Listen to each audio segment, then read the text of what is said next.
haven't seen my previous video on rigging slalom race sails, make sure that you click on this link. I'll put it up here for you, and go and check out that video after you've watched this Q&A. This is all about that content and the amazing questions that I received after creating that video.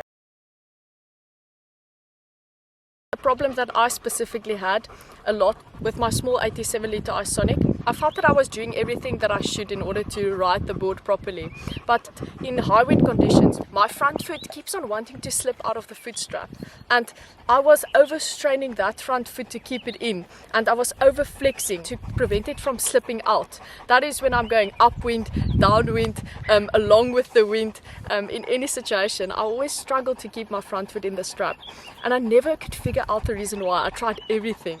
I constantly had a lot of pain on my top of my foot, that muscle that runs from the top of my foot into my shin, because of over flexing constantly to keep my foot into the strap, no matter how tight I made that strap. And that really affected me a lot on the water. I remember I had to wait weeks for it to go away, and then when I get onto that small Isonic again, it just flares up again from the start. And finally I realized that when I pushed my mast track forward and I lower my boom slightly, that solved the entire problem. This was before the days of my Fox. When the conditions is ideal for the small racing boards, I definitely switch over to the Fox rather. So you can check out my video. I'll put in the link in the description as regards my Fox review and how I compared the small Isonic with the 95 litre Severne Fox. If you have got the 2017 version Isonics, where they used that white foot strap, which is the one that you have to set with the screw, those foot straps are not so thick, so your feet tend to naturally also slide easily in and out of them. So I would definitely say, like I did, replace the foot straps with a thicker one, a padded one that straps with Velcro that you can really set so that it sucks onto your feet, and that also helps you keep your feet comfortably into the straps. So someone also asked me with regards to speed sailing, when you use the same sail for speed sailing and slalom sailing, how would it differ with speed sailing?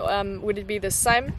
I would definitely refer you go to my Ludritz rigging for speed video that I made. I in detail described exactly how I rig my speed sails for speed sailing. Some of the elements are the same as slalom sailing, but a big part of it is completely different than slalom sailing. The whole dynamics changes, the sails are different, definitely quite a big difference in the way I would rig them, different masts that I would use. So go check out that video. I'll also put a link in the description below for you guys. To maintain windsurfing fitness, you can't just be focusing on one thing. If you're a mountain biker in the off-season time, that is not going to be helping you so much. You will have to be doing a combination of things. I never do heavyweight training. I know the bigger guys would do that because they want to maintain heavier weights, especially the speed sailors. They want to become really strong. But for me as a woman, I don't do heavy weights, and I don't find that that improves my sailing at all. There was a time where I actually did heavy weights as an experiment before going to Ludritz. I think it was in my second year, but I quickly stopped because I really didn't enjoy it, and it did not improve my sailing at all. It did not benefit me in any way.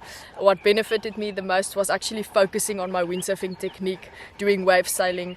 And then the key for me when training for windsurfing is focusing on your core strength, because everything happens from your core, even if it doesn't look that way or it doesn't feel that way. If you have got a really solid core, you are going to be having so much more control over your gear. So I would say, if you have got a limited time and you need to focus on a few things, have your main focus core-based workouts, and then around that work in certain cardio aspects, but try to incorporate more plyometric kind of cardio, not necessarily your marathon training, long distance running. It's good if you can incorporate some runs, some mountain biking into your routine, but that wouldn't be the focus point. I would say rather combine balancing movements with plyometric movements and do a very core strength based program. I do not isolate my muscles and do heavy weights with like bicep curls or do a leg press. I don't do any of those isolation movements. All the movements that I focus on is compound movements. These movements would target a whole range of different muscles in your body at the same time. Plyometric training is like jump training, so it's a little bit more explosive. Like for instance, when you stand on one of those Bosu balls that has got a little bit of an element of balance that you need to maintain, and you throw a ball against the wall, in that situation, that is more the explosive kind of movements that combines balance, functionality and explosive power and control.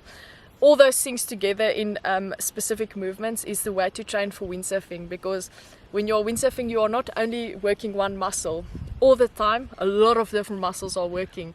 And that is a very special kind of fitness to have. That is one big section of my windsurfing fitness routine. And another big section is focusing on eccentric contractions. So that is why I use a lot of the times my resistance band instead of free weights.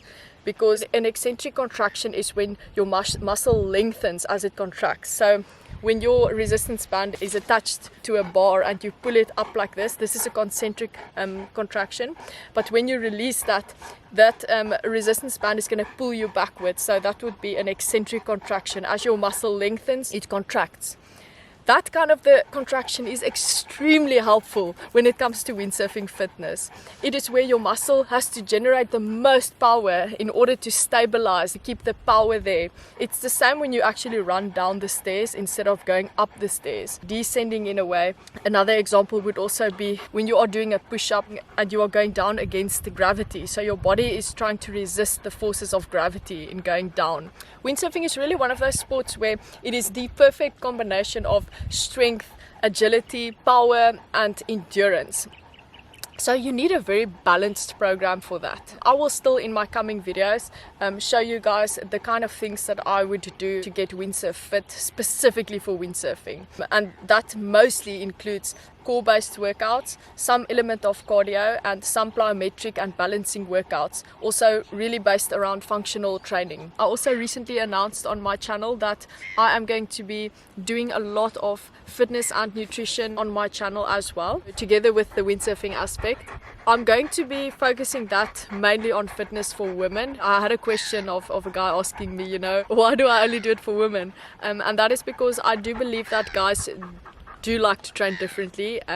I don't do heavy weights. I don't do high intensity CrossFit kind of workouts at all. I do very different workouts. So that would not be only specifically for windsurfing. That would be for women who wants to become in shape, who wants to become healthy and in a sustainable way. But if you are a guy, I would definitely say some of the things might be helpful, especially on the nutritional side and the core fitness side of things. So that section, you guys can definitely follow me on that. But a lot of the other stuff will be very applicable to women's fitness. I'm also trying to attract a lot of women to my channel and my platforms, since windsurfing women are so scarce and the sport is a very male dominated sport. Hopefully I can inspire more women to follow my journey, and then they might also go into windsurfing and we can grow this sport on the female side as well. It has definitely been from the start my aim to inspire young women, to inspire more people in general, whether they are men or women, to take part in this sport and to see the amazing lifestyle that it brings, because windsurfing is for me not only a sport, it's actually a way of life. It's where I have my best life experiences. It's actually how I met my husband. It is what also brings a big part of my family together. And it is also the thing that keeps me sane. It's the thing that brings for me the most joy and happiness. So it forms a big part of my personality. And my aim with my platforms has been to try and show more people the amazing sport that this is and how accessible it really is and how you can become part of it. To share my struggles as well, my things that I've learned along the way. It hasn't always been a smooth road. I've lost both my shoulders in the process, and I've had many challenges that on the outside you would not know about looking in.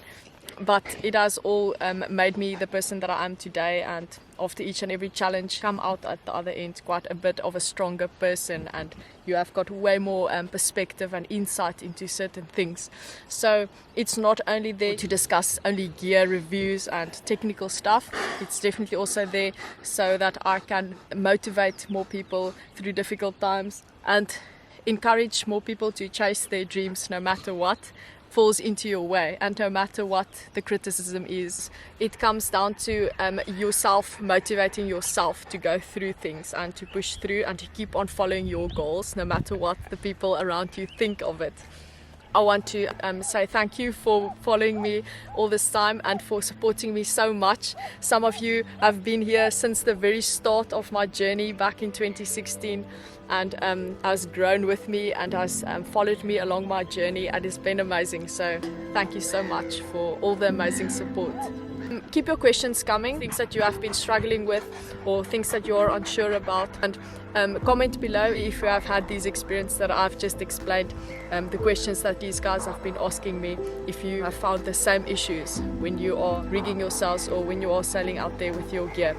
Doesn't matter if it's Severne gear or whether it's Neil Pride, whether it's Gastra, whatever brand it may be. These topics are very global, so they would be applicable to a lot of sail brands.